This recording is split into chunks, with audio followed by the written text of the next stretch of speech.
नमस्कार. महाराष्ट्रातील तमाम माता भगिनींचे आपल्या TV6 मराठी या यूट्यूब चॅनलवर स्वागत आहे. आज आपण लाडकी बहीण योजनेच्या फेब्रुवारी महिन्याच्या हप्त्याबाबत एकदम ताजा आणि स्पष्ट अपडेट पाहणार आहोत. सध्या राज्यभरात एकच चर्चा सुरू आहे. ₹1500 आले का? का आज येणार आहे? का आणि काल का आले नाहीत? तर या सगळ्या प्रश्नांची उत्तर आज मी तुम्हाला अगदी सोप्या आणि स्पष्ट भाषेत देणार आहे. सर्वप्रथम महत्त्वाचं म्हणजे फेब्रुवारी महिन्याचा हप्ता आता प्रत्यक्षात जमा होण्यास सुरुवात झालेली आहे. हो, ही प्रक्रिया कालपासून सुरू झालेली आहे. स्वतः महिला आणि बालविकास मंत्री आदित्यताई तटकरे यांनी काल ट्विट करून इथे सांगितलेलं आहे आणि त्यांनी सांगितलेलं आहे की 2 ते 3 दिवसामध्ये हे सगळे पैसे सर्व लाडक्या बहिणींच्या अकाउंटमध्ये इथे जमा होणार आहे. परंतु प्रश्न म्हणजे काल काय झालं? काल अनेकांना अपेक्षा होती की त्यांना पैसे येईल, पण प्रत्यक्षात खूप कमी लोकांच्या अकाउंटमध्ये हे जे पैसे आहे ना, हे जमा झालेले आहे. यामागचं कारण काय आहे? कारण की सध्या मार्च एंडिंग सुरू आहे.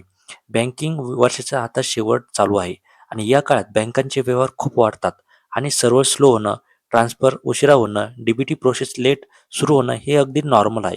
आता काय बदललं? आजपासून परिस्थिती सुधारलेली आहे. बँकिंग सिस्टम स्थिर होत आहे आणि डीबीटी प्रक्रिया वेगाने चालू झालेली आहे. म्हणूनच आजचा दिवस खूप महत्त्वाचा आहे. आता तुम्ही म्हणाल की नेमकं मग पैसे कधी येणार?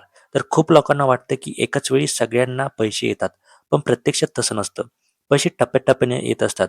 कोणाला सकाळी येतात, तर कोणाला दुपारी येतात, तर कोणाकोणाला संध्याकाळी सुद्धा येतात. तर याचा अर्थ काय? तुमच्या शेजारच्या व्यक्तीला जर आधी पैसे येऊ शकतात आणि तुम्हाला थोड्या वेळाने आणि मेसेज आणि बॅलन्स जेव्हा पैसे येतात, काही लोकांना लगेच मेसेज येतो आणि काही वेळा काही लोकांना पैसे आधी जमा होतात, परंतु जो मेसेज येतो ना, तो उशिरा येतो. म्हणून फक्त मेसेजवर अवलंबून राहू नका. बँक बॅलन्स तुम्ही स्वतः चेक करा. आता महत्त्वाचा गैरसमज एकदा दूर करा. सध्या एक मोठा गैरसमज पसरलेला आहे. 2 महिन्यांचे पैसे एकत्र येणार, पण हे पूर्णपणे चुकीचं आहे. सध्या फक्त फेब्रुवारी महिन्याचा हप्ता इथे जमा होणार आहे. आता तुम्ही म्हणाल पेंडिंगचे हप्ते याबद्दलचं काय? ज्या बहिणींना आधीचे हप्ते भेटलेले नाही, म्हणजे नोव्हेंबर, डिसेंबर, जानेवारी असे 3 हप्ते ज्या महिलांना भेटलेले नाहीत, आता त्यांचं काय? तर त्यांच्याबद्दल सध्या कुठलंही इथे अपडेट आलेलं नाही. त्यांना सध्या तरी असं वाटतंय की पैसे त्यांचे जमा होणार नाही. जी-आरमध्ये स्पष्ट सांगितलेलं आहे की फक्त फेब्रुवारीचा जो हप्ता आहे, तो हप्ता इथे जमा होणार आहे. आता यामध्ये कोण पात्र आहेत? तुम्हाला पैसे मिळण्यासाठी काही गोष्टी इथे महत्त्वाच्या आहेत. तुमची ई-के-वाय-सी पूर्ण असणं गरजेचं आहे. त्यानंतर बँक खाते सुद्धा तुमचं इथे ॲक्टिव्ह असणं गरजेचं आहे. डी इनेबल सुद्धा असणे इथे गरजेचं आहे. जर या 3 गोष्टी ठीक असतील, तर तुम्हाला सुद्धा पैसे मिळणारच आहे.